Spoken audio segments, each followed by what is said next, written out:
welcome, welcome to another weekly edition of the Best Way to Smoke News, sponsored by none other than Cali Gar. And this news is being presented to you by Surfo Jr. Big J.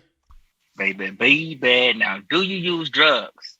If you own a gun, the feds can put you in prison, which worries cannabis advocates.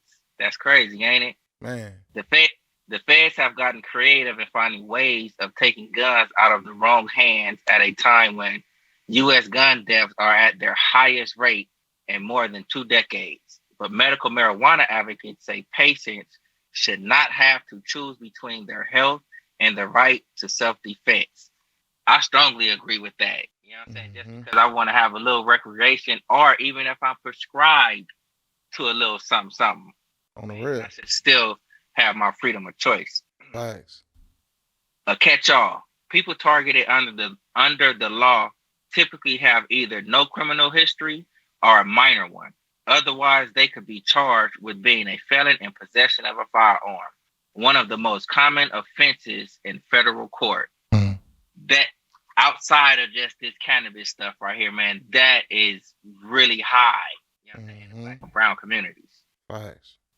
And the Brady Act, which requires background checks, makes it a crime for unlawful drug users or addicts to own guns, even if they've never been violent or in trouble with the law.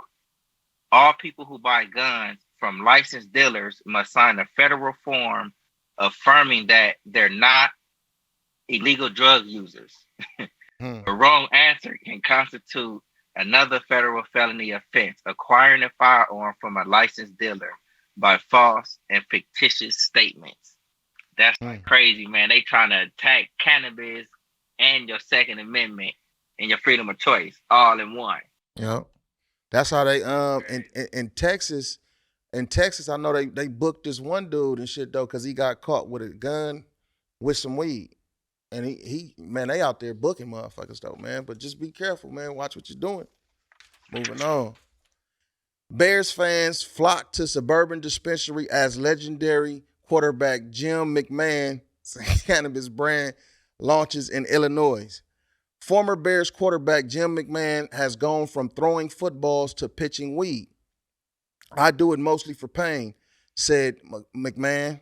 It especially helps me with my headaches. When you're partaking, oh, you forget about the pain. Huh. The punky quarterback is part owner of new marijuana brand that just now hitting the shelves in Chicago area dispensaries. It's always good to be back in Chicago. The fans here always treated me well. From McMahon. It's been more than 30 years since McMahon last threw a pass for the Chicago Bears, but fans still love the quarterback of the Bears' only Super Bowl winning team. McMahon's drew a large crowd in the Rise dispensary in North Suburban Medellin on Monday as he launched the Chicago area release of Revenant, a new cannabis brand he owns with two other former NFL players. I wonder why they didn't mention them. We've been big advocates to get the NFL to stop testing for this. McMahon said, it's not a drug, it's a medicinal herb. Facts. Facts. Moving on. My wrong quarterback. Cannabis stocks are red hot right now, and this could send them even higher. The growth opportunity in the marijuana industry are massive. One estimate from Fortune Business Insights are the global industry growing to nearly 8 times its value to more than 444 billion. That's that 444 effect, ain't it? By the end of this decade. But a lot of the what highs on what happened with legalization, both in the U.S. and around the globe. Potential marijuana reform has investors talking about pot stocks again. Last late month, there was news at the Department of Human and Health Services recommended to the U.S. government reschedule marijuana. After conducting an 11-month review, the department concluded that marijuana doesn't belong in the same classification as heroin and other harmful drugs. Kudos to that. Hmm. The proposed change will reclassify marijuana from a Schedule 1 substance to a Schedule 3 substance, where the Drug Enforcement Agency says there is a moderate to low potential for physical and psychological dependence. Hmm. Man, so look at the considerations. You know what I'm saying? And I don't think it should be on the same level as like heroin and shit like that. Not at all. Moving on. U.S. soldiers accused of smuggling and distributing synthetic marijuana in South Korea. Seoul, South Korea police in South oh, Seoul, South Korea police in South Korea have accused 17 American soldiers of smuggling and distributing synthetic marijuana, which they say was brought into the country through the U.S. military postal service. Four South Korean nationals and a Filipino national were also taken into custody. Cha Ming Suk, a detective in, I don't want to murder this, but I'm gonna go for it. Ping Tech, a south a city south of the capital of Seoul, told NBC News in a telephone interview Wednesday.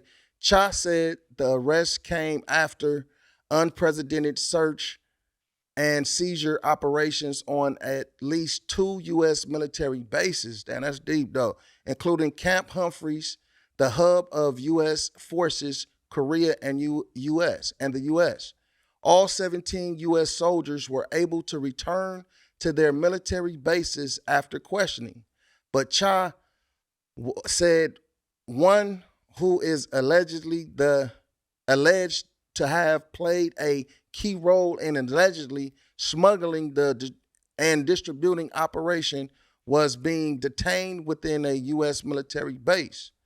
The release added that the police are cooperating with the U.S. Army Criminal Investigation Division to investigate the U.S. soldiers, as well as the alleged drug sender in the U.S. and the smuggling route. Man, it goes on everywhere. You know what I mean? Moving on. Hmm. The Goldilocks option of cannabis reform. Last month, news broke that the U.S. Department of Human and Health Services wants to legalize weed of kind. On August 30th, Bloomberg reported that the agency formally recommended that the federal government downgrade the drug from a Schedule 1 substance where it has sat for decades alongside LSD and heroin to the much less severe Schedule 3. If its proposal goes through, it would be the most significant change in federal marijuana policy since the prohibition began in 1937 and a major rollback of the punitive war on drugs, which has dominated American drug policy for 50 years. The Mm-hmm. Health and Human Services recommendation stems from an order by President Joe Biden gave last October when he pardoned 6,500 low-level pot offenders, none whom were still in prison. So I guess these was people that was actually out and just had that on their record. He Mm-hmm. took it up and he took it up off their record. And Mm-hmm. asked his administration to reconsider the drug's legal status. The move now goes to to the Justice Department, which could approve it before the presidential election. It's pulling the pin on a grenade of the federal legalization in California. At the same time, the move to Schedule 3 could further confuse marijuana's already confusing legal status. Now that 23 states have legalized recreational cannabis, pot has at least four distinct legal statutes in the U.S. One, uh, products produced and sold in state licensed industries. Two, products produced and sold on the illegal market. Three, FDA approved pharmaceuticals derived from cannabis. Four, intoxicating products derived from hemp, cannabis containing a D minus a de minimis amount of THC, which was legalized federally in 2018 Farm Bill. That last category is often sold in gas stations and head shops in states that haven't legalized. So pretty much, you know what I'm saying? It's like they trying to bump it down, but then once they actually bump it down, where we at now, this shit is already confusing, like to a lot of people. Man, you know super. what I'm saying? But now that it's coming to Schedule 3, all these different forms, you know what I'm saying? It's just going to put a whole lot on the brain. Don't let it overwhelm you, though. If you just take your time, read through some of the stuff, talk with it amongst peers or whatever it may be, I promise you, you'll get a cool understanding of it. For sure, for sure. And that's your weekly news with Surfo Jr. Big J.